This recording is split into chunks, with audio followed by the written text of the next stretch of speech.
un pacto, sino un compromiso. Que un pacto es un compromiso, ¿verdad? Pero hay gente que a veces dice, yo hice un pacto con Dios, pero sabemos que el hombre falla y que el hombre se equivoca. Y realmente llego a ver y a pensar y a estudiar por la palabra que es Dios quien hace el pacto con el hombre. Porque el pacto es irrompible, el pacto es inquebrantable. Y muchas veces nosotros como seres humanos o como hombres sí quebramos o quebrantamos nuestros compromisos o pactos, pero Dios no. Pero hace años yo me hice un compromiso en mi corazón, en mi mente, en mi alma y en mi espíritu, y es de, Señor, yo voy a predicarle a uno como le puedo predicar a 1000, a 100,000 o 1,000,000, como vale uno, valen 1000. Amén. Así que quiero invitarlo a que tome su lugar, a que el día de hoy usted abra su Biblia ahí, si la trae en físico o en su teléfono, y que podamos meditar los siguientes versos que la semana pasada yo comencé a enseñar acá, acerca del libro de los Salmos, capítulo 22. Libro de los Salmos, capítulo 22. El libro de los Salmos comprende 5 libros. Y vamos de menos a más en la enseñanza del libro de los Salmos. Y todos los salmos son importantes. Así como los salmos, los autores. El libro de los Salmos, capítulo 22. Y vamos del verso 6 en delante. ¿Te parece? Porque yo me quedé en el verso 5, leímos hasta el verso 10. Hay muchos más que estudiar, pero quiero que veamos del 6 en delante, para que hagamos memoria y podamos recordar lo que la semana pasada Dios nos enseña a través de la palabra. Y muchas veces nosotros estamos inmersos en ese tipo de situaciones o en esas mismas situaciones que la palabra de Dios nos enseña aquí sin darnos cuenta.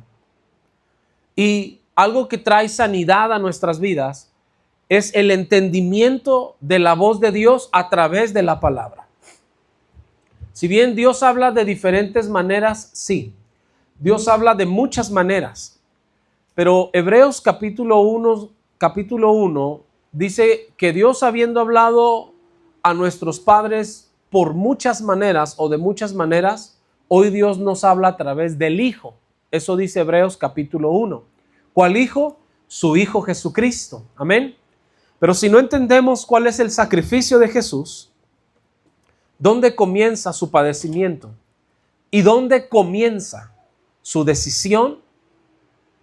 Dudaremos muchas veces de que Dios nos ama. No sé si usted ha escuchado a un cristiano que dice, es que yo no sé si Dios me ama. Y a veces cuando yo escucho a una persona decir que ya conoció de Dios o que ya está en Cristo o fue cristiano o conoció a Dios a través de una congregación y escucho sus palabras en un tono de duda y me preguntan o me dicen, pastor, es que yo no sé si Dios me ama. Y la única manera de saber si Dios nos ama es yendo a su palabra, porque sabiendo lo que Él decidió e hizo, entonces nosotros vamos a darnos cuenta de cuán grande es el amor de Dios. La pregunta sería para usted, ¿por qué llegar a pensar que Dios no te ama? A veces yo creo que nuestras heridas y nuestros daños y nuestros conceptos de la iglesia o de la religión han bloqueado el conocimiento de Dios en nuestra vida, haciéndonos pensar como que Dios nos creó en vano. Porque cuando usted tomó la decisión, por ejemplo, los casados, ustedes tomaron la decisión de tener un hijo. ¿Usted tomó la decisión de tener un hijo para no amarlo? ¿Tomó la decisión de tener un hijo para no cuidarlo? ¿Tomó la decisión de tener un hijo para aventarlo al mundo o para aventarlo a la pobreza, a la miseria, a la enfermedad? Yo creo que no, ¿verdad? Yo creo que cuando tomamos la decisión de tener una relación con nuestra pareja e engendrar a nuestros hijos, es porque pensábamos el compromiso que adquiríamos de amarlos, de protegerlos, de cuidarlos, de sustentarles. Y quizás muchos de nosotros tuvimos a nuestros hijos sin planificación o sin pensarlo. sino fue el fruto de una relación y de un amor y de una pasión que en ese momento ambos sentíamos. Pero cuando nos llegó la noticia de que nuestra pareja o nuestra esposa o novia o lo que haya sido en su vida estaba embarazada, usted no decidió como que en su mente, pienso yo, así como que, ¿y para qué lo tengo? Bueno, vamos a tenerlo, pero vamos a ponerlo ahí en el closet. Vamos a dejarlo ahí, a encargárselo a la vecina. Ahí dejárselo a ver quién lo cuida. Yo creo que no. Y así mismo es Dios. Dios no creó al ser humano, Dios no creó al hombre y a la mujer y les dio el poder de que se reprodujeran y tuvieran muchos hijos para no amarlos. Y la duda es, nosotros pensamos, Dios me ama, pero más bien pregúntate, ¿has visto y leído lo que Dios hizo y qué decisión tomó para demostrarte su amor? Porque yo quiero hacerle una pregunta antes de leer estos versos y poder meditar. ¿Dónde comienza el sacrificio de Jesús para usted? Se valen respuestas, nomás no todos porque luego no puedo predicar, pero para usted, ¿en dónde comenzó el sacrificio de Jesús? ¿O qué es para usted el sacrificio de Jesús?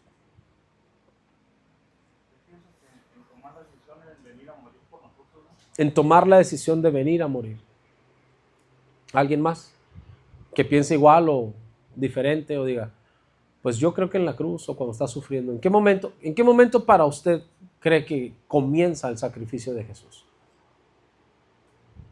¿No? ¿Ideas? Frank. ¿No? Mindy, what do you think?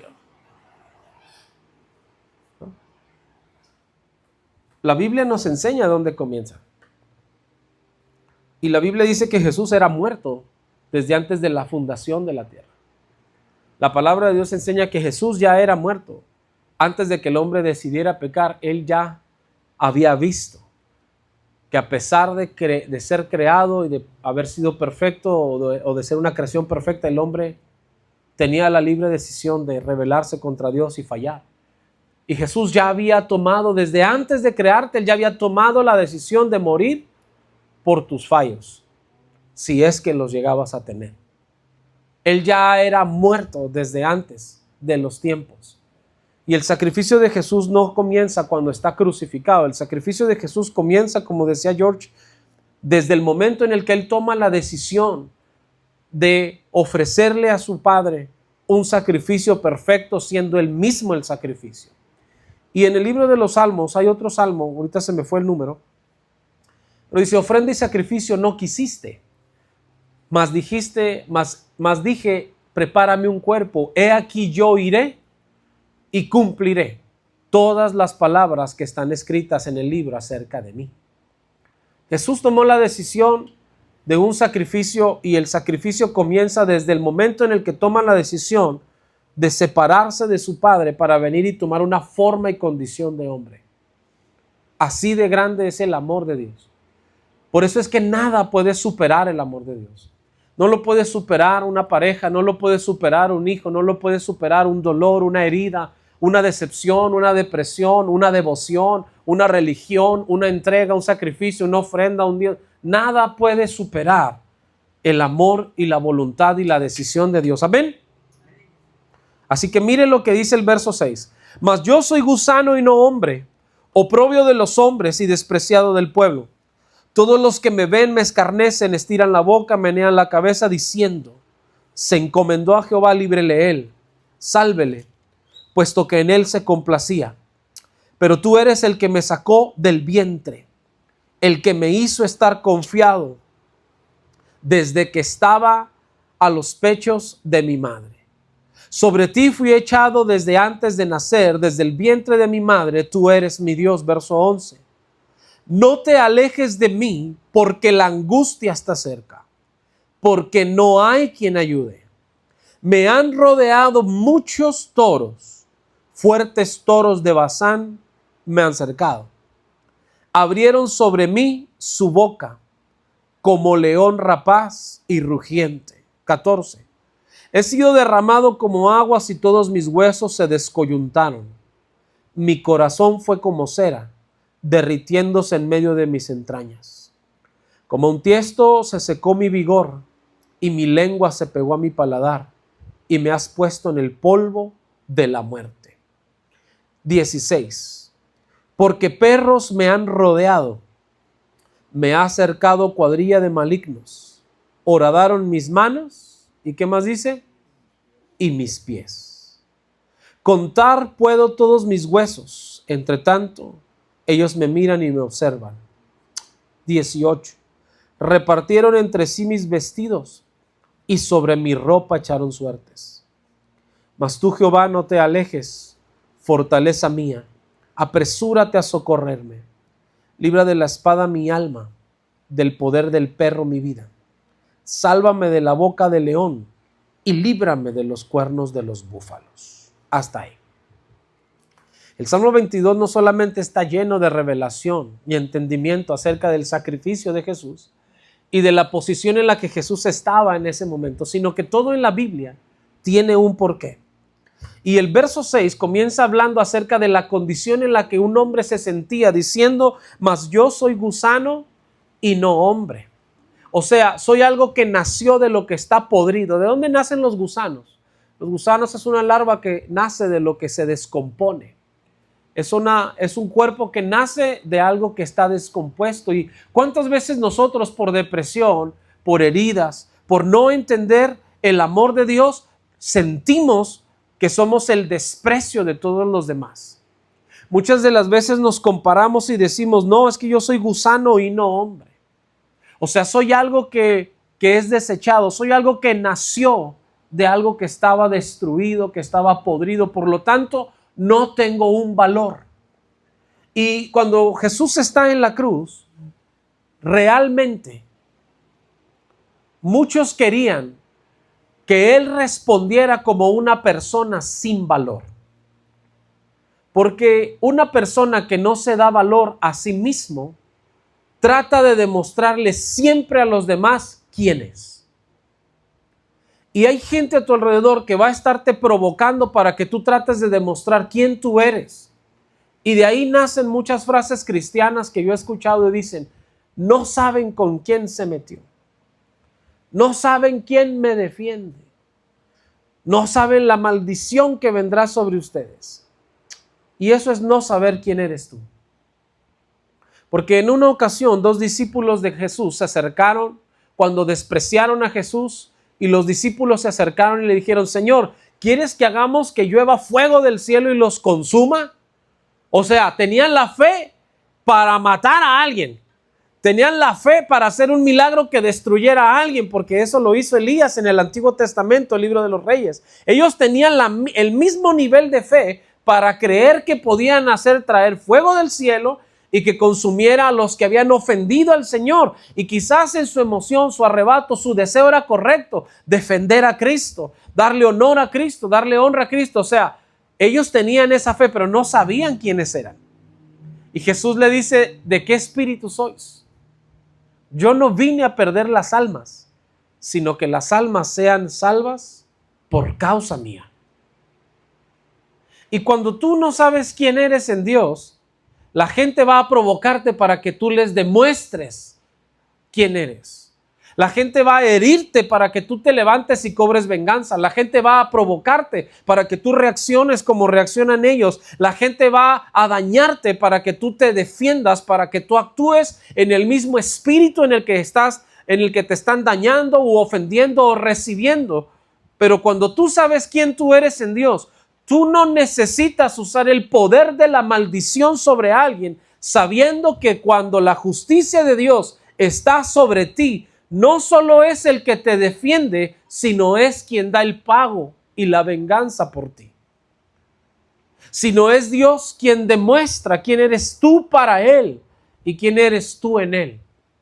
No digo que si tenemos que hacer una acción legal, la hagamos y nos detengamos. Si usted tiene que poner cosas en regla y cosas legales, hágalo. La justicia o las leyes fueron dadas para que las usemos. No estoy hablando en ese aspecto. Estoy hablando de cuando en tu carne o en tu corazón quieres demostrarle a los demás que sí puedes hacer algo.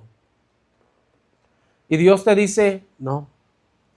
Más bien te sientes gusano y no hombre. te sientes despreciado y por eso no sientes la seguridad de lo que tú eres para mí. Y muchos querían que Jesús demostrara en la cruz que Él era el Mesías. Muchos querían que Él demostrara que Él era un rey. Muchos querían que Jesús demostrara que Él podía hacer el milagro frente a todos ellos. Pero aún así no creerían en Él. Porque el mundo te dice, demuéstrame quién tú eres, y tú lo haces y la gente siempre tiene algo más que decirte o algo más que pedirte. Ay, si tú puedes, a ver, demuéstranos que puedes hacerlo, y tú en tu arrebato o en tu decisión lo haces y te equivocas por una provocación y la gente dice, ay, no que eras cristiano. Entonces tú dices, bueno, ¿querías que te demostrara de que soy capaz o querías que te demostrara que fuera cristiano? ¿Qué quieres? Y es que sabe, el mundo nunca va a estar saciado. El mundo solo sabe provocar. El mundo solamente sabe buscar cómo quitarnos nuestra identidad en Dios. ¿Sí me estoy explicando? Todos los que me ven me escarnecen y estiran la boca y menean. Y dicen, se encomendó a Jehová, líbrele él. Va a haber gente que te va a decir a ti, si tú eres hijo de Dios, a ver, demuestra que Dios está contigo. Pero sabe, Dios no es un ídolo. Para tratar de ponerlo frente a los demás como que Dios es el que va a hacer que todos se humillen y me levante a mí. Dios no actúa de esa manera. Dios actúa en la misericordia y el perdón, pero también en la justicia. Y cuando tú obras en justicia, en misericordia y en perdón, entonces el juicio de Dios se vuelve mayor sobre aquellos que se levantan contra el propósito de Dios en ti. En ti.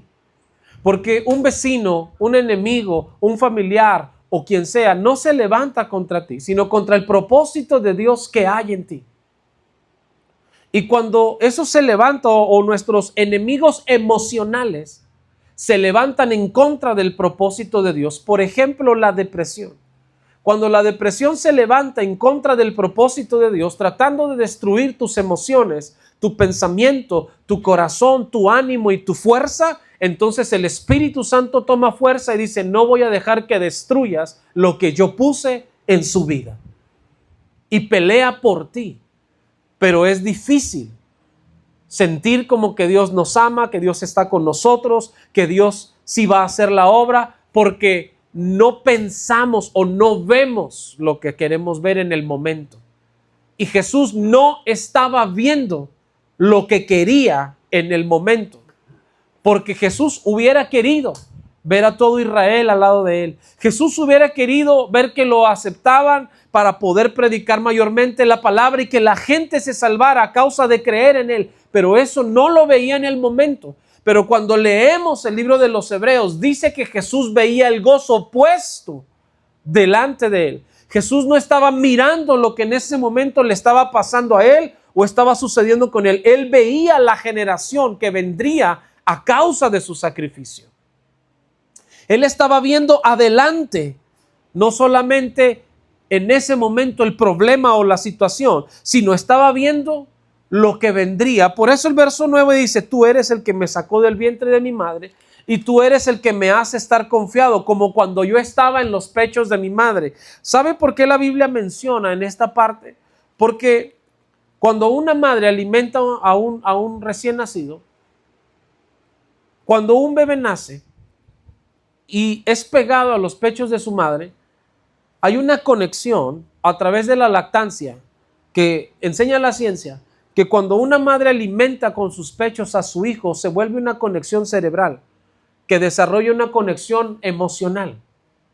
Por eso es que la mayor parte de las veces, siempre los hijos tenemos una relación muy diferente con las madres que con los padres. Porque con la madre hubo una conexión interior en todos los aspectos, porque cuando un bebé es sacado del vientre de su madre, no conoce otra cosa sino el pecho de su madre. Y cuando un hijo es alimentado en la lactancia con los pechos de la madre, él logra escuchar el mismo corazón que escuchaba dentro cuando estaba en el vientre. Y eso le crea un universo de seguridad. Eso crea una cobertura sobre él. Entonces un baby no conoce otra cosa sino el pecho de su madre, y es a lo que se aferra. Es a lo que se ancla, es lo único en lo que siente seguridad. Cuando Jesús está diciendo, tú me haces estar confiado como en los pechos de mi madre, es tú y yo somos tan uno que la relación que tengo contigo como mi Padre me da la seguridad para saber que aunque estoy siendo crucificado, nada, nunca más después de esto volverá a separarnos. Volverá a hacer que mi vida se aleje de ti. Dice, sobre ti fue echado antes de nacer y desde el vientre de mi madre, tú eres mi Dios. Tú eres quien me sostiene. ¿Cuántas veces nosotros no nos hemos llegado a sentir como que Dios no nos respalda en el momento que nosotros lo esperamos? Como que Dios no actúa en el momento en el que yo lo quiero. En el momento en el que yo lo estoy esperando. Y por eso nos sentimos como desamparados. Por eso nos sentimos como hijos que dudamos del amor de Dios. Por eso nos sentimos como cristianos que no sentimos la seguridad de que Dios está en nosotros. Porque regularmente el cristiano carnal o el cristiano natural quiere sentir a Dios en su cuerpo, en su piel. Porque si no sienten una presencia en su piel, entonces Dios no estuvo. Pero es que Dios no se manifiesta en la piel. Dios mora en el Espíritu.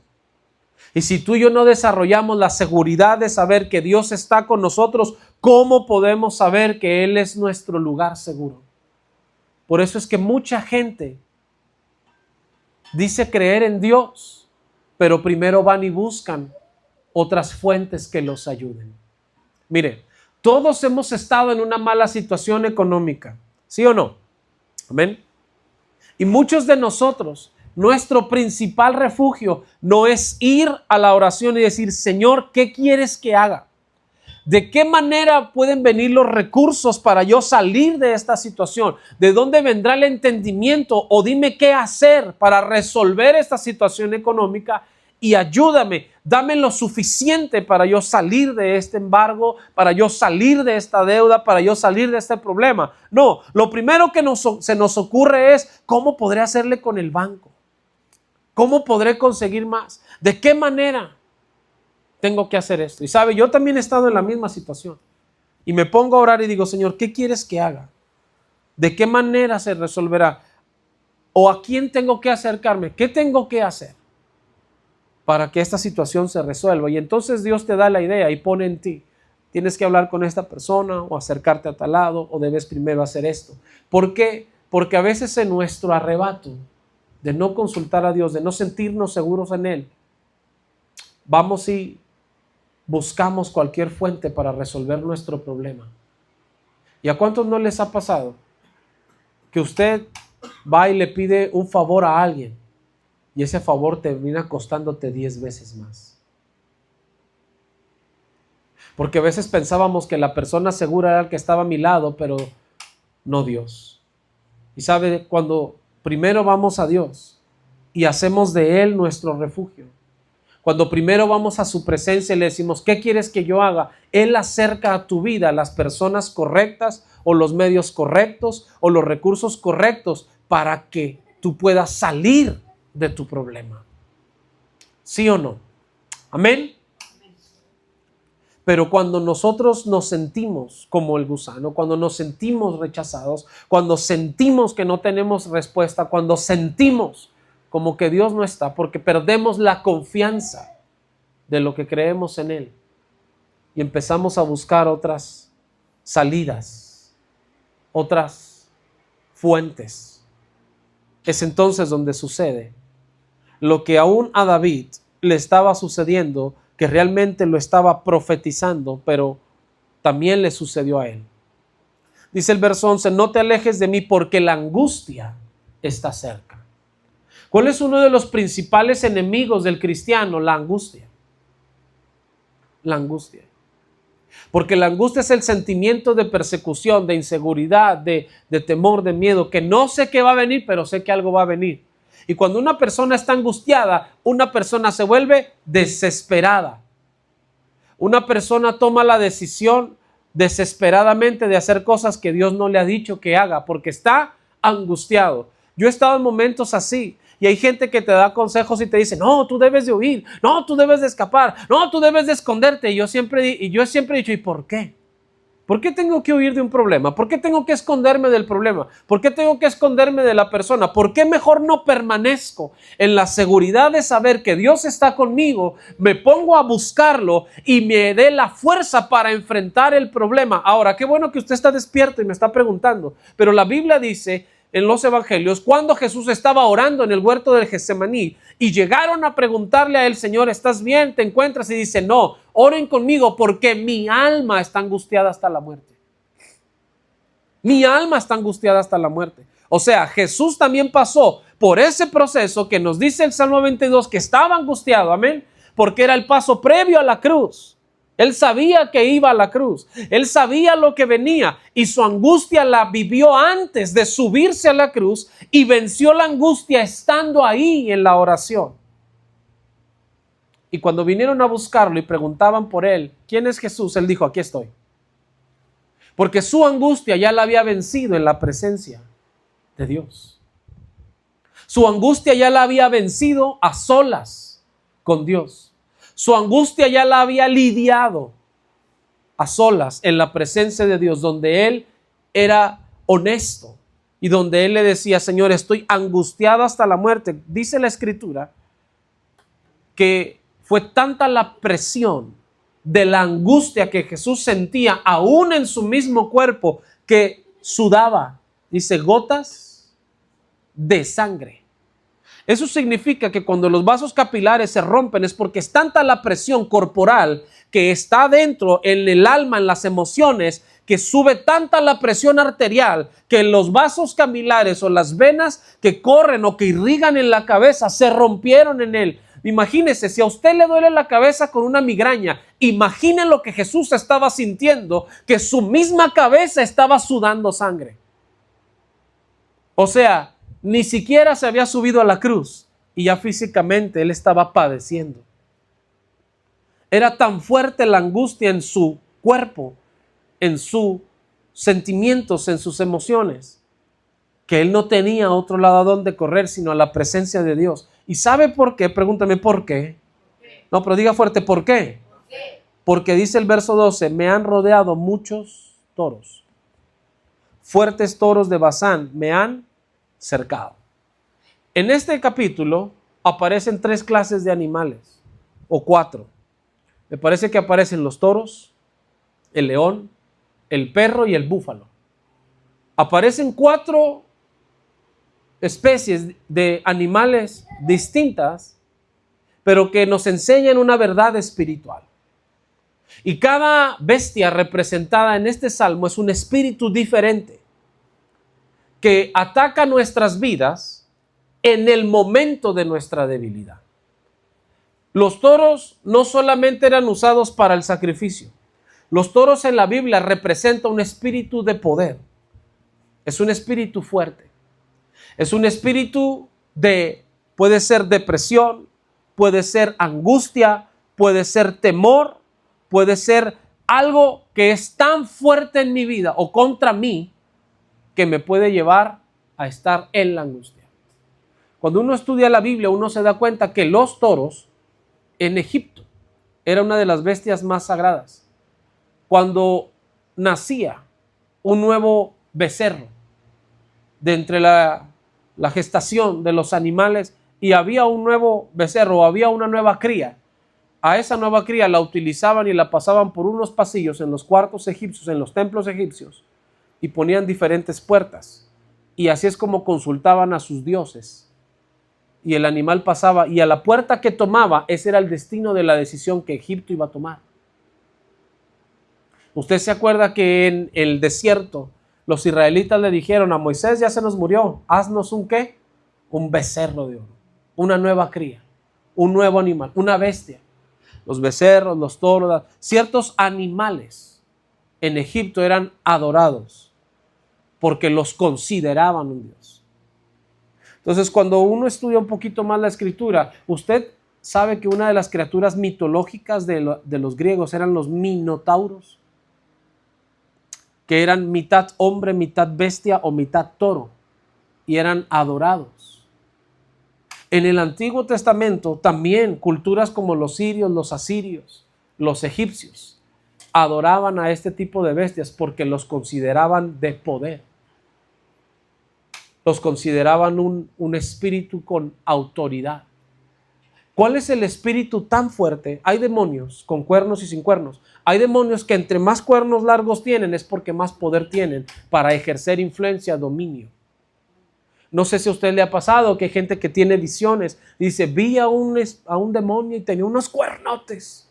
Bueno, es que Efesios capítulo 2 o capítulo 4, no recuerdo bien, también habla acerca de que hay principados, potestades, gobernadores y huestes de maldad. Hay espíritus o hay fuerzas espirituales demoníacas que también tienen poder, que también tienen influencia. Y entre más es su grandeza, su fuerza o su influencia, más destrucción hacen. No todos los demonios, no todos los espíritus y no todas las cosas contra las que luchamos tienen el mismo poder. Quizás para usted es fácil decirle no a, no sé, a cierta influencia o a cierto espíritu. Usted dice, no, yo no robo, yo no miento, yo no maldigo, o yo no consumo alcohol, o yo no consumo esto. Y esas son una clase de espíritus. Pero ¿qué? Cuando los espíritus son más fuertes, como un espíritu de ambición, y es más fuerte que quizás un espíritu de alcoholismo.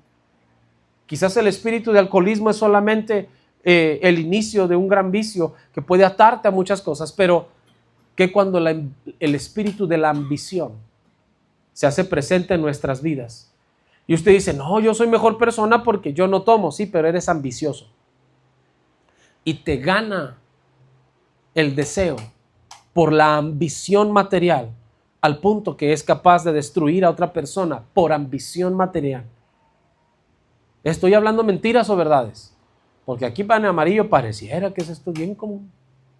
Hay gente a la que no le importa dejarte sin trabajo con tal de él quedarse con el trabajo de su negocio. Hay gente a la que no le importa destruir tu negocio con tal de que su negocio sea primero que el tuyo. Hay gente a la que no le importa poner un negocio de lo mismo que tú vendes a un lado de ti solo por la ambición de no dejarte crecer. Y ese es un espíritu fuerte. Y cuando la Biblia dice, toros de Basán me han cercado. Cuando uno estudia la región de Basán, uno se da cuenta de dónde provenía o cuál es el espíritu que poseía esa región. ¿Y qué es lo que dominaba esa región? Hay espíritus que van a tratar de destruirte en tu identidad para que tú dejes de creer en Jesús y tú dejes de creer en el sacrificio. Y este espíritu se llama rechazo. El espíritu de rechazo es como el toro de Basán que te hace creer a ti que tú no eres ni aceptado, ni amado por Dios, ni recibido por Dios. El espíritu de rechazo es tan fuerte porque el espíritu de rechazo se gesta desde el vientre de la madre en el momento de la concepción. Una madre puede hacer sentir a su hijo amado o una madre puede hacer sentir a su hijo rechazado desde el vientre. Y hay niños que ya nacen con un espíritu de rechazo delegado por el rechazo de una madre que intentó abortarlo, que intentó destruirlo, que intentó matarlo, que intentó rechazarlo o que cuando lo vio nacer vio que era tan igual a su padre que dijo, esto era lo único que me faltaba. Lo que no puedo ver, aquí lo tengo en mi casa. No sé si ha escuchado gente así, que lo que más odian es a su pareja y el hijo que le nace es una copia idéntica de su pareja. Y usted dice, ¿qué hice, Señor, para merecer esto? Hay hombres que lo que más aborrecen es a su esposa y nace un hijo y es igual a la esposa. Hay hombres que aborrecen a la suegra y nace la hija y se parece igualita a la suegra. Hay mujeres que aborrecen a su pareja o aborrecen al novio que tuvieron y su maldición es cargar con una persona totalmente igual a la que aborrecen. ¿Y sabe qué es lo que sucede? Que la gente rechaza eso. Que la gente rechaza a esa persona o a ese hijo o a esa hija. Y el espíritu de rechazo toma fuerza en esa vida. Entonces la gente crece sintiéndose que no tienen ningún tipo de valor en su vida. La gente crece sintiéndose rechazado. La gente crece con inseguridad. Y sabe, el rechazo es un espíritu que cerca a todas las personas o que los rodea al punto donde hay gente que nunca se siente bien recibida en ningún lado. En ningún lado. Van a la tienda y el de la Walmart no estaba en su mejor momento, lo atiende a usted, se portó grosero y usted sale creyendo de ahí, no, sí, es que es porque nadie me quiere, de seguro es que esa persona le caigo mal y ni te conocía. El espíritu de rechazo es así. El espíritu de rechazo, cuando rodea a una persona y está tratando de influenciarlo, lo hace pensar de esta manera. Hay dos personas allá platicando en la orilla riéndose. No sé si le ha pasado que usted está en una reunión, hay gente platicando y voltean y lo miran y la gente sigue platicando y se siguen riendo. Pero aquel que sufre de rechazo dice, sí, de seguro están hablando de mí. De seguro lo están diciendo por mí. Sí, es que por eso se rieron, porque yo sé que lo dicen por mí. Y usted va a la plática de la otra persona y la gente volteó porque simplemente volteó y usted no era el centro de la plática, pero usted lo tomó para sí. Hay gente que llega a la congregación y dice, no, es que a mí nadie me saluda, de seguro porque yo les caigo mal a todos, por eso mejor no me voy a juntar con nadie. No es que caigas mal, tú mismo te has apartado. Porque el espíritu de rechazo es como un toro de Bazán que rodea a la persona. Y sabe, la gente que rodeó a Jesús en ese momento ante la cruz, era gente que rechazaba quién era Él. Era gente que rechazaba lo que Él era. Así que la decisión del sacrificio de Jesús comienza desde que está en los cielos. Y cuando toma esa decisión de venir y tomar una condición de hombre, tomar una condición de siervo, Él sabía que tenía que enfrentar el rechazo de los que estaban a su alrededor. ¿Para qué sirven los toros? ¿Para qué o qué función hacen? Muchos de ellos son fuertes, pueden servir para el campo, pero muchos de ellos ¿para qué sirven? Sino para el entretenimiento. ¿Se ha fijado que hay corridas de toros, que los toros sirven para que estén persiguiendo a un hombre con una capa y la gente se entretenga? El espíritu del entretenimiento se ve reflejado en un toro. Muchas veces no buscamos estar en la iglesia para ser sanos o restaurados, sino para entretenernos. Y sabe que ese es un espíritu que ha tomado control en las iglesias cristianas, el entretenimiento. La gente no va a ser confrontado con sus heridas. La gente no va a ser confrontado con sus problemas. La gente no va a ser sano de sus heridas, a ser restaurado de su vida, sino al entretenimiento. Si no hay luces, entonces no es una buena iglesia. Si no hay humo, entonces no funciona la presencia de Dios. Si no hay buen equipo de alabanza, entonces esta iglesia no me gusta. No, entonces usted y yo no buscamos la presencia de Dios, buscamos el entretenimiento. Y hay mucha gente que el entretenimiento lo distrae de hacer la voluntad de Dios. Porque estamos tan entretenidos que hacen los demás que pierdo el rumbo de lo que yo tengo que hacer. De a dónde Dios me ha mandado. Fuertes toros de Bazán me han cercado.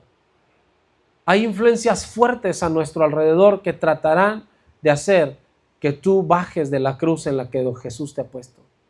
¿Y a qué me refiero con esto? Hay gente que va a tratar de provocarte que tú pierdas la espiritualidad, la vida de Dios en ti, porque te hacen sentir rechazado. ¿Y sabe cómo actúa a veces una persona que se siente rechazada? Actúa de una manera violenta. Actúa de una manera imprudente. Porque cuando alguien se siente rechazado suceden dos cosas. O es una persona que se calla y va y se deprime y se vuelve introvertido, se encierra, se aísla de todo el mundo y no convive con nadie. Ni tiene relación con nadie. Sino solamente se aísla y solamente se encierra en su propio enfoque, en su propio yo. Y se queda ahí. sin convivir, sin relacionarse, sin aceptar con los demás. Es solamente él y su rechazo. Pero también lo que sucede es que hay otro tipo de personas que frente al rechazo se vuelven más violentas y rechazan más. Me trataste mal, te trato peor. Me dijiste una cosa, te digo tres. Actuaste de una mala manera, voy a actuar peor contra ti, porque el rechazo los alimenta. Ese es un toro de Basán.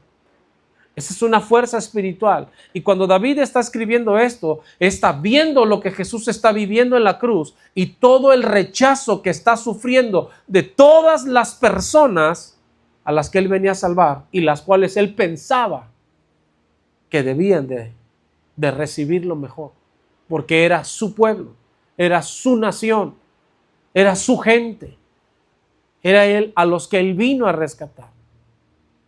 El espíritu de rechazo opera en muchas áreas, pero el espíritu de rechazo, la principal área donde se engendra es cuando estamos en el vientre de nuestra madre. No sé si usted ha llegado a ver, o a conocer, o a pensar, pero hay gente que cuando sabe que está embarazada, lo que mejor hicieron fue cuidar su embarazo, porque amaban lo que había dentro de ellos. Y esos hijos nacen muy amados y nacen con una mentalidad diferente, nacen con un espíritu diferente, nacen con una inteligencia distinta. Pero cuando un joven, una mujer fue rechazado desde el vientre y el espíritu de rechazo se metió ilegalmente en sus emociones, en su cuerpo, en su vida, porque lo heredaron, porque las personas lo sembraron en ese vientre, en ese bebé, en esa persona, los niños crecen con mucha torpeza mental. Hay niños que el rechazo de un padre o de una madre inclusive provoca hasta problemas de lenguaje. No sé si le ha tocado a usted ver a niños que ya tienen 5, 6, 7, 8 años y todavía hablan como si tuvieran 11 meses. Y usted dice, ya este niño, esto que hace ya no es normal, porque para esa edad ya debiera estar hablando normal. Ay, es que está muy chipil. No, no está chipil. Es un espíritu de rechazo generado por la sobreprotección familiar. Porque cuando alguien es rechazado, lo creen tan inútil que no puede hacer nada. Dice, no, este pobre, este es un inútil. Y cuando alguien lo tienen como un inútil, eso es rechazo. Y cuando la gente siente rechazo, se lo llegan a creer. Y no sé si le ha pasado que hay gente en nuestras familias que dice, no, es que yo soy el inútil de la familia, yo por eso no me comprometo a hacer nada. Y eso ya les conviene. No sé si ha visto gente en ciertas familias que el rechazado de la familia siempre es la víctima de la familia. Sí, pues como todos los quieren y a mí no. Como a todos los aman, mis papás aman a todos mis hermanos, menos a mí. Y ese es un espíritu de rechazo, una herida de rechazo hablando a través de la persona. Y yo hablaba el otro día con un amigo y le digo, yo no tengo problema en que la gente me menosprecie, porque sé que la gente menosprecia lo que no conoce. Le dije, pero si supieran el valor de lo que hay en mí, lo que Dios ha puesto en mí, la capacidad, quisieran ser amigos. Pero es que ese valor y esa capacidad lo conozco yo. Yo lo conozco de parte de Dios en mí. Y cuando alguien me rechaza, yo no me aflijo, sino yo pienso, si a Jesús rechazaron, ¿quién dice que a mí no me lo van a hacer? Pero el hecho de que alguien me rechace a mí y un toro de Basán venga sobre mi vida, no quiere decir que yo debo aceptarlo. No quiere decir que yo debo de quedarme con él. Porque hay gente que lo rechazan una vez y ya no vuelve a intentarlo. Y es como la gente que le fue mal en su primera cita de amor y se quedaron solteros para toda la vida. No, yo ya no vuelvo. No, nadie me va a querer. No, es que yo soy así. Y se encierran en una cárcel de rechazo donde creen que ya no hay nada más para ellos. Porque el rechazo es como un toro de Basán que los está rodeando, que los está siguiendo. ¿Ha visto usted a un toro cuando está encerrado? Da vueltas y vueltas y vueltas y vueltas. Y lo que hace es tratar de con sus cuernos defenderse. Los cuernos en la Biblia son importantes porque son un símbolo de autoridad. En la antigüedad había diferentes clases de ungimientos y había diferentes clases de cuernos. Pero había cuernos de toros que no se usaban para ungir personas, ni reyes, ni sacerdotes. Tampoco se usaban como chofares. Pero eran cuernos que se utilizaban para un depósito y se utilizaban para vertir. A veces vino, a veces otra clase de ungüentos. Eran materiales que la gente consideraba como sagrados porque eran un símbolo de autoridad. Hay espíritus fuertes que tienen autoridad. Pero la Biblia dice que nosotros tenemos al Cordero trabado en el zarzal. Termino con esto y meditaremos los demás versos delante. ¿Usted se acuerda cuando Abraham iba a ofrecer a su hijo en sacrificio? Libro del Génesis, cuando iban subiendo al monte Moria. Y cuando Abraham iba a ofrecer a su hijo, antes de que él lo matara, antes de que él terminara el sacrificio o empezara el sacrificio de su hijo, dice que Dios le habló y le dijo, mira hacia a tu mano, a tu lado. Dice que miró a un carnero que estaba con los cuernos, detenido o trabado, dice, en un árbol, que era una zarza. Estaba amarrado ahí, estaba detenido ahí. ¿De dónde estaba amarrado? De los cuernos. Esos cuernos eran los que se utilizaban cuando había los sacrificios para hacer los chofares, para hacer los medios para ungimientos de reyes, sacerdotes y profetas. Un cuerno es un símbolo. ¿Se ha fijado que hay gente que dice, no, a este le andan poniendo los cuernos? Usted dice, eso está gacho, los cachos. Dice, no, a este ya le pusieron los cuernos. Y uno dice, pero ¿de dónde sacó eso la gente? Ah, quiere decir que alguien más está por encima de esa persona. Eso significa poner los cuernos a alguien. De ahí viene la palabra, es que esta otra persona encima de esa esposa, o esta otro esposo encima, otro hombre encima de ese hombre. ¿Dónde están los cuernos en un toro? Encima de su cabeza. Por eso es un símbolo.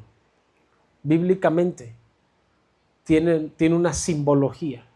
Y cuando David está escribiendo, me rodearon los toros de Basán, toros fuertes me han cercado, está hablando de autoridades. Está hablando de algo espiritual o de alguien que tiene una autoridad espiritual. ¿Para qué lo rodearon? Para abrir su boca como leones. Hay gente que a veces nada más anda a tu alrededor como un toro esperando el momento de darte la cornada. No sé si a usted le ha pasado y si no, Dios lo libre. Pero hay gente que a veces nada más anda alrededor de ti esperando el momento de tu debilidad para terminar de darte la cornada y destruirte diciendo, ya ven, les dije que se iba a equivocar, les dije que iba a hacer esto. Ese no es un amigo, ese no es un aliado, ese es un toro de Basán. Hay gente que se junta contigo solo para ver cómo hacerte daño, porque su envidia, su ambición, la influencia espiritual que tienen en sus vidas es tan fuerte de parte del mundo que solamente están a tu alrededor esperando en qué momento darte la cornada. Es como cuando tú cometes un error y la gente viene a restregártelo en la cara. Eso es lo que la Biblia estaba hablando. Y eso es lo que Jesús estaba pasando. Y muchas veces nosotros estamos pasando lo mismo.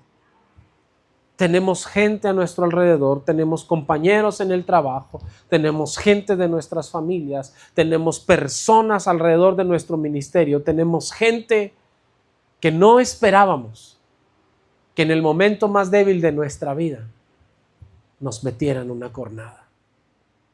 Porque a veces nos apoyamos en alguien y tú decías, no, mi amigo no me puede dar la espalda, y es el primero que huye. En medio de esta situación, no, mi cuñado me va a hacer valer, mi cuñado me va a ayudar y va a aclarar las cosas. Y resulta que tu cuñado estaba esperando el momento en el que tú te equivocaras hasta para quitarte el negocio. No, ¿cómo mi esposo me va a hacer esto? Si es mi esposo y me ama, y el esposo te dejó en la calle. No, ¿cómo mi esposa me va a hacer esto? Si es mi esposa y llevamos 50 años juntos y 50 años, 10 años estuvieron bien y 40 años guardándote rencor y lo que estaba esperando era el momento de tu caída para terminar de echarte para afuera. ¿Sí o no? A veces la influencia que más nos daña no es la que está en el mundo, sino la que está cerca de nosotros. Por eso es que es tan importante que nosotros entendamos que el amor de Dios es tan grande para nosotros, que la lealtad de Dios hacia nosotros, la integridad de Dios hacia nosotros, la presencia de Dios hacia nosotros, lo hace diferente. Dios no está esperando tu caída para terminar venir a castigarte, o terminar de venir a castigarte, o terminar de venir a enjuiciarte, o terminar viniéndote a recordar lo malo que eres. Porque eso es lo que a veces pensamos de Dios. Señor, ya fallé, ya la regué, ahora solo me espera tu castigo. No puedo esperar otra cosa de ti, sino tu castigo, Señor, porque sé que la regué. Y Dios dice, entonces no me conoces. Porque antes de querer castigarte, primero voy a amarte, dándote misericordia y voy a corregirte. Porque si Dios quisiera castigarnos en la primera que fallamos, si Dios quisiera castigarnos, rechazarnos, abandonarnos, destruirnos, en la primera que fallamos, ¿para qué enviar a Jesús? Él miró una vez a Adán caído. ¿Y sabe qué hizo Dios? Un sacrificio para cubrirlo con pieles, la desnudez de Adán y Eva. Antes de mandarlos fuera del Edén, primero los cubrió con pieles. Antes de tomar Dios una decisión en contra tuya, Dios primero te ofrece misericordia y perdón. Y Dios te pone justicia y gracia. Y Dios te da una oportunidad de ser restaurado. Porque no es como un toro de Basán que está esperando para enjuiciarte o castigarte. No, Él es un cordero de misericordia que está ahí para darnos otra oportunidad. Amén. ¿Le gustaría ponerse de pie conmigo? La Biblia tiene muchos misterios que cuando nosotros vamos a la luz de la palabra y meditamos en su presencia, nos damos cuenta de que una cosa nos lleva a la otra.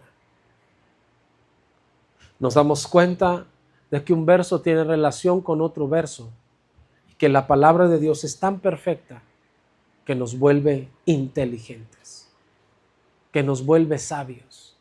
Yo no sé cuántas veces usted se ha llegado a sentir en su vida que hay gente a su alrededor que solo está esperando su caída, que solo está esperando maldecirte. Pero si te sientes como Jesús en la cruz o como David en el Salmo 22, rodeado por los toros de Basán, dile, Señor, yo me siento así, que no puedo ni siquiera moverme hacia un lado porque ya hay alguien restregándome mis errores. No puedo ni siquiera cometer el más mínimo, la más mínima desesperación, el más mínimo error porque ya hay alguien esperando cómo restregármelo, cómo hacerme daño. Me siento rodeado, me siento rechazado, me siento herido. Yo reconozco que muchas veces los pastores hacen o hacemos sentir rechazados a la gente con las predicaciones que hacemos. Porque hay gente que no tiene el Espíritu de Dios tan claro que le arman una predicación al hermano que cayó por el chisme que le trajo la otra hermana.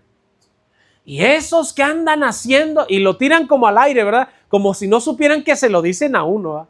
Yo estuve en esa clase de predicaciones. Y esos que se creen mucho porque andan de evento en evento. Y yo ahí sentado en las últimas filas diciendo, pues, ¿qué tan importante soy como para que me hayas dedicado una hora de tu tiempo haciéndome una predicación a mí? Yo pensaba eso. Y sabe, yo por eso no quiero ser un toro de Basán. Yo por eso nunca le he hecho una predicación especial a alguien. Esta se la voy a hacer porque oí que me dijeron, o porque me dijo, o porque me hizo. No, yo te platico, te cuento de lo que yo mismo he vivido en Dios. Pero he visto cómo la gente hace sentir rechazo a los demás. Otra manera en la que he visto cómo se manifiesta el rechazo desde un púlpito es cuando, y todos queremos honrar a la hermana Chonita, que mire nada más este $1,000,000 que nos trajo para la iglesia. Gloria a Dios para la hermana Chonita, pero al que dio $10 nunca le reconocieron su esfuerzo. Quizás Chonita podía dar 1,000,000, pero a lo mejor ese hermano dio todo lo que tenía. Y cuando la gente hace diferencias en una iglesia, porque unos dan más y otros dan menos, ese es un espíritu de rechazo operando desde el púlpito. Porque sabe, realmente nadie da más y realmente nadie da menos. Damos lo que Dios ha puesto en nuestro corazón. Cuando una persona diezma y diezma $1,000 es porque ganó 10,000. Cuando una persona diezma y diezma $100 es porque ganó 1,000. ¿Quién dio más? Nadie. Todos dieron el 10. Simplemente la capacidad de ganancia es diferente. Pero todos dieron el... ¿Me explico? No es que alguien dio más. No dio más. Es lo mismo. Es el 10. Hay gente que se jacta de decir, es que mire todo lo que he dado para la iglesia. Yo soy tan bueno que mire todo lo que he dado para la iglesia. No eres bueno ni lo diste más. Es de lo recibido de tu mano es que nosotros te damos, Señor. Más bien tuviste a lo mejor más esfuerzo en entregar lo que era. Pero sabe, el que ha dado todo se llama Jesús. Así que si tú te has sentido rechazado, si tú te has sentido herido en la iglesia, en tu matrimonio, en tu negocio, en tu trabajo, en la familia, hoy es el tiempo de que le digas a Dios, Señor, arranca de mí este espíritu de rechazo que a mí no me pertenece.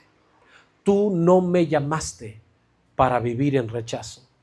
Tú no me llamaste para vivir rodeado por los toros de Basán. Tú no me llamaste para sentir que lo que la gente dice es tan sumamente importante que si ellos no me lo aprueban me detengo y si me lo aprueban entonces estoy animado.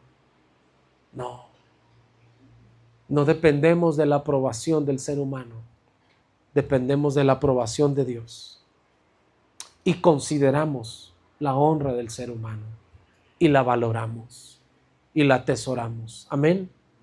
Pero cuando alguien te rechace, entiende lo que Jesús dijo. No me rechazan a mí, rechazan al que me envió. Jesús mantenía su corazón libre de rechazo, porque cada vez que lo rechazaban a él, él no decía, ay, qué feos conmigo, pobre de mí. No, él decía, lo siento, no me rechazan a mí, rechazan a quien me envió. Y si rechazas al que me envió, entonces ¿qué más te queda? Cuando alguien te rechace, cuando alguien te rodee, cuando te sientas gusano, cuando te sientas oprimido, cuando te sientas el oprobio de los hombres, cuando te sientas el separado de la gente, acuérdate que Jesús te ama. Acuérdate que Dios te acepta. Y cuando la gente te haga hacia un lado y cuando la gente te rechace por tu persona, por tu condición económica, por tu persona física, por lo que tienes o lo que no, y la gente te rechace, acuérdate de esto. No te rechazan a ti, rechazan al que te envió. Es que no me gustó su predicación, Pastor Carlos, porque fue muy dura. No me rechazas a mí, no rechazas mi palabra, rechazas a quien me la dio. El problema no es conmigo, el problema es con tu rechazo. Amén. ¿Le parece si oramos? Y le pedimos a Dios que Él arranque. Y si nos hemos llegado a sentir como Jesús en la cruz, como David en el Salmo, rodeado por toda la gente que señala tu vida o nuestras vidas con rechazo, que Dios nos libre y arranque todo rechazo de nuestras vidas. Padre, en el nombre de Cristo Jesús, Señor, hoy reconocemos tu sacrificio. Y hoy reconocemos, Espíritu Santo, que es por tu sangre en la cruz, Jesús. Y por el Espíritu Santo lo reconocemos. Que es por la sangre de Jesús que nosotros somos recibidos. Que es por la sangre del Cordero que nosotros somos amados. Que ya no más somos rechazados por el Padre a causa del pecado, sino que el Padre mira en nosotros la sangre de su Hijo y nos adopta y nos acepta. Ya no más somos enemigos de Dios, ahora somos amigos de Dios.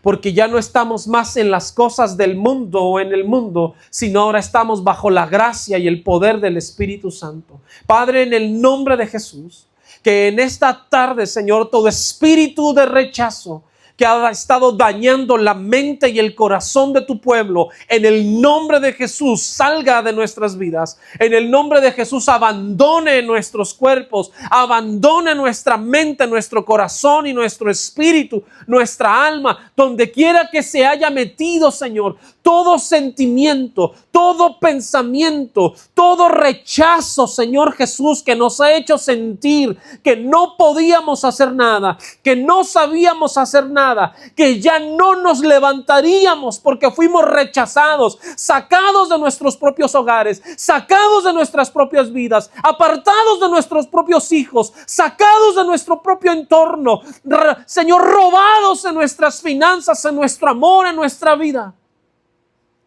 Venimos contra todo espíritu de los toros de Basán, toda entrega y maldición que se haya hecho en nuestras vidas, Padre, que nos ha tenido oprimidos, sintiéndonos rechazados, abandonados. En el nombre de Jesús, yo reprendo esto y declaramos, Señor, que nuestras vidas ya no más sufrirán de este rechazo. Ya no más sufrirán, Señor, de esta esencia, porque tu Espíritu nos acepta, porque tu Espíritu nos ama, porque tu Espíritu nos valora, porque no es lo que hay físicamente, no es lo que hay, Señor, por nuestras personas, es lo que valemos para ti por la sangre de tu Hijo, Señor, porque no más somos rechazados. El mundo podrá apartarnos. Gente que amamos a nuestro alrededor nos habrá herido, Señor, en el camino a causa de nuestra personalidad. La gente podrá juzgar nuestra personalidad como algo sin valor, como algo estancado, como algo que no tiene vida. Pero hoy venimos contra todo espíritu de rechazo. Contra toda herida de rechazo pedimos que tú la sanes, pero contra todo espíritu de rechazo, todo pensamiento, toda influencia, toda esencia de rechazo, en el nombre de Jesús lo echamos fuera de nuestras vidas, Señor. Y si se había metido en nuestra mente, haciéndonos creer, Señor, que no teníamos el valor suficiente por cómo somos, yo puedo ver tus manos, Señor, diciendo: yo sí te acepto, yo sí te recibo, yo sí te quiero así, yo sí puedo ver en ti más allá, yo sí puedo valorarte de manera diferente, yo sí puedo entender lo que hay dentro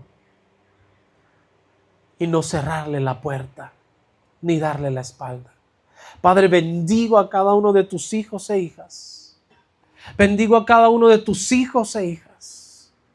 Y te ruego, Señor, que tú traigas libertad a nuestras vidas y que todo espíritu contrario al tuyo, Señor, que tu palabra dice, como fuertes toros de Basán nos han rodeado, Señor, sean quitados de nuestra vida y de nuestro alrededor.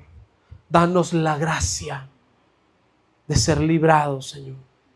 Todo espíritu de muerte, de rechazo, de maldición, de rencor, en el nombre de Jesús, Señor, es llevado cautivo, Padre, y es echado fuera en los desiertos.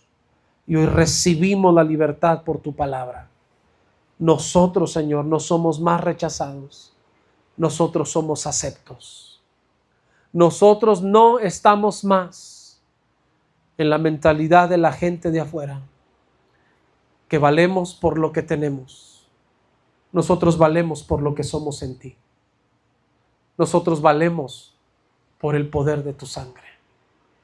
Nosotros sí somos valiosos, no por lo que tenemos, no por lo que podamos hacer, sino por el Hijo en el que creemos. Yo bendigo a tu iglesia, Señor. Yo bendigo a tus hijos.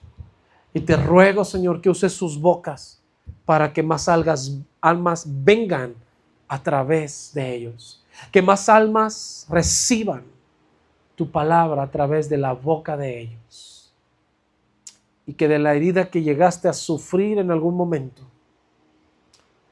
sea sana, nazca sanidad y nazcan los mejores mensajes de lo que hayas vivido. En el nombre de Cristo Jesús oramos, Señor, por toda la gente en internet que pudiera estar pasando por un momento de rechazo, por un momento de frialdad, por una etapa, Señor, de depresión o suicidio, que el rechazo ha puesto en ellos por aislarlos y hacerlos sentir no valorados. Padre, que tu palabra corra, que tu Espíritu Santo llegue y les hables al corazón para que vuelvan a ti. En el nombre de Cristo Jesús te lo pedimos, Señor. Amén y amén. Le damos un aplauso a Dios. Yo quisiera, si el pastor Carlos tiene algo que decirnos, y si no, que él orara por diezmos, ofrendas, por todo. Toda semilla es bienvenida, toda semilla